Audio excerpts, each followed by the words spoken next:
Assalamualaikum warahmatullahi wabarakatuh. Nah, anak-anak, bertemu lagi ya dengan saya Bu Karisma. Nah, hari ini kita akan belajar mengenai tema 2 subtema 1 muatan IPA, yaitu tentang materi manfaat tumbuhan bagi manusia.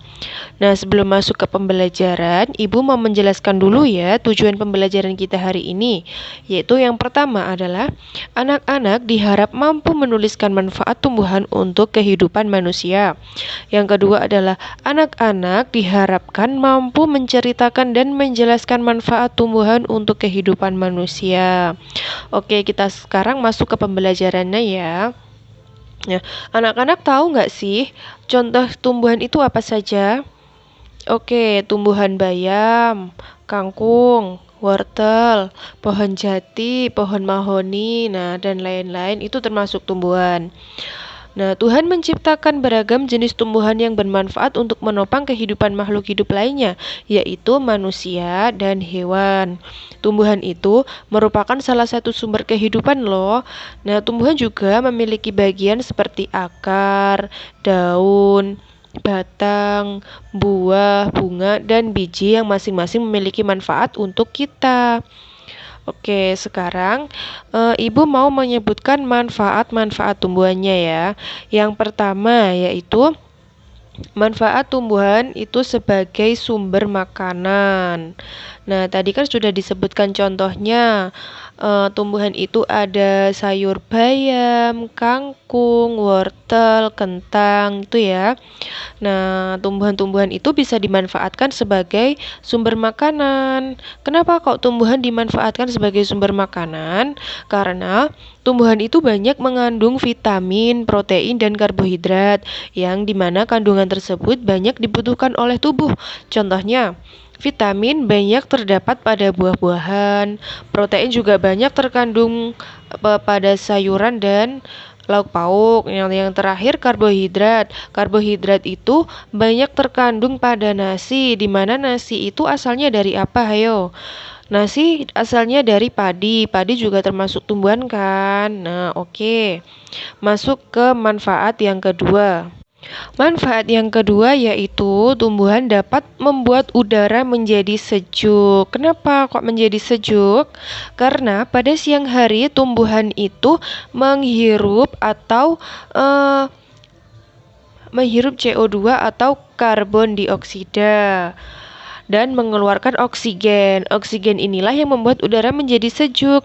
Bayangkan apabila tumbuhan banyak ditebang dan berkurang, otomatis oksigen di dunia juga ikut berkurang. Bagaimana nasib kita kalau oksigen berkurang, sedangkan kita itu bernafas menghirup oksigen. Lanjut ke manfaat yang ketiga, yaitu tumbuhan dapat dimanfaatkan sebagai kerajinan tangan. Contohnya adalah kerajinan tangan dari tumbuhan rotan yang dapat dibuat menjadi meja dan kursi. Contoh selanjutnya adalah kayu yang dapat dibuat menjadi perabotan rumah. Nah, anak-anak di rumahnya pasti ada perabotan seperti meja, kursi, dan juga almari, pintu itu kan. Itu terbuat dari kayu. Kayu apa? Bisa dibuat dari kayu jati, kayu mahoni, seperti itu. Nah, contoh yang ketiga adalah batok kelapa yang dapat dijadikan gantungan kunci. Nah, itu kalian pasti punya kan gantungan kunci yang dari batok kelapa. Oke, masuk ke manfaat yang keempat, yaitu untuk bahan baku pakaian. Anak-anak tahu nggak sih pakaian yang kita pakai sehari-hari itu terbuat dari apa? Iya, kain. Kain ini sebagian ada yang terbuat dari kapas loh. Gimana sih caranya membuat kain dari kapas? Oke, Ibu jelaskan ya.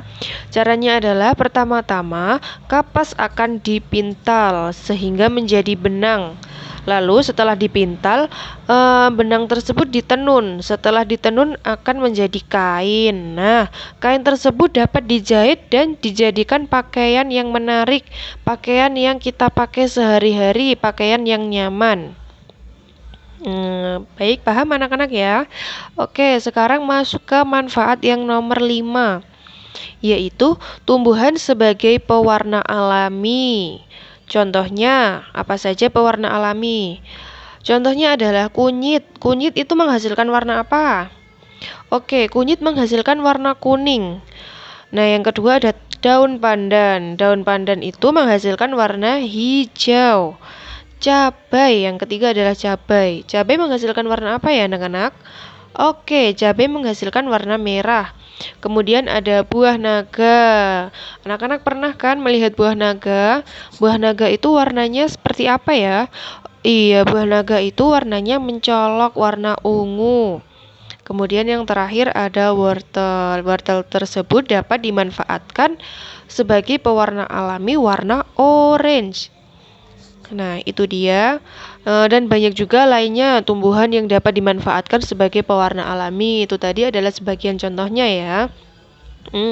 Kemudian tumbuhan dijadikan sebagai obat untuk kesehatan. Pastinya di lingkungan anak-anak pasti ada obat yang pasti ada tumbuhan yang dimanfaatkan sebagai obat.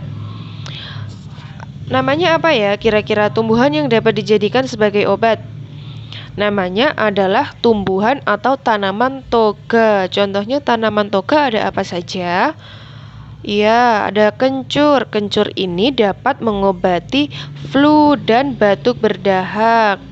Lalu ada kunyit. Kunyit dapat meredakan demam. Lalu ada jahe untuk mengatasi gangguan pencernaan dan menghangatkan tubuh, dan masih banyak yang lainnya. Nah, masuk ke manfaat yang ketujuh. Manfaat tumbuhan yang ketujuh adalah sebagai bahan baku industri. Contohnya adalah kayu jati dan mahoni tadi untuk membuat apa ya?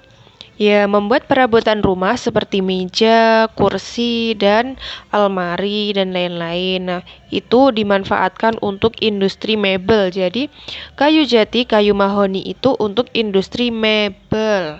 Terus yang kedua ada getah karet. Kira-kira getah karet itu untuk industri apa ya? Yang berbahan dasar karet.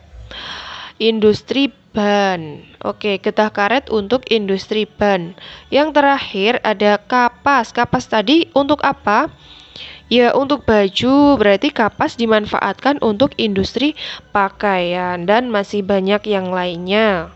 Nah, anak-anak sudah sangat jelas ya kalau tumbuhan itu memiliki banyak manfaat untuk kehidupan manusia. Apa yang terjadi bila tumbuhan tidak ada atau berkurang? Nah, yang terjadi apabila tumbuhan atau tanaman ini berkurang adalah yang pertama, oksigen berkurang. Tadi kan Ibu sudah menjelaskan kalau tumbuhan itu menghasilkan oksigen untuk kita hirup sehari-hari, untuk kita bernafas sehari-hari, dan udara menjadi segar. Nah, kalau tidak ada tumbuhan dan tanaman, otomatis oksigen berkurang dan dampaknya akan buruk bagi kita sebagai manusia. Yang kedua adalah terjadinya bencana banjir dan erosi. Yang ketiga ada kekeringan. Dan yang keempat ada berkurangnya sumber makanan. Nah, yang pertama tadi Ibu sudah menjelaskan kalau tumbuhan itu merupakan sumber makanan bagi manusia dan hewan. Nah, kalau tumbuhan dan tanamannya berkurang, kita menjadi sumber makanan kita dan hewan juga semakin berkurang ya. Jadi dampaknya juga sangat buruk bagi kita kalau tumbuhan dan tanaman itu berkurang. Nah, yang terakhir adalah terjadinya pemanasan global. Oke. Kesimpulan pada pembelajaran kali ini adalah tanaman merupakan salah satu sumber kehidupan yang harus kita jaga kelestariannya ya anak-anak. Tanaman ini memiliki banyak manfaat bagi manusia. Mulai hari ini, yuk sama-sama kita rawat tanaman dan tumbuhan. Karena merawat tanaman sama saja kita menjaga bumi ini. Nah, tidak terasa nih ya, kita sudah sampai di akhir pembelajaran. Jangan lupa anak-anak belajar lagi, dipelajari lagi materi manfaat tumbuhan bagi manusia dan jangan lupa dihafalkan ya. Oke, Ibu rasa cukup untuk pembelajaran kali ini. Bu Karisma pamit undur diri. Untuk kalian anak-anak tetap jaga kesehatan ya, tetap semangat belajar. Wassalamualaikum warahmatullahi wabarakatuh.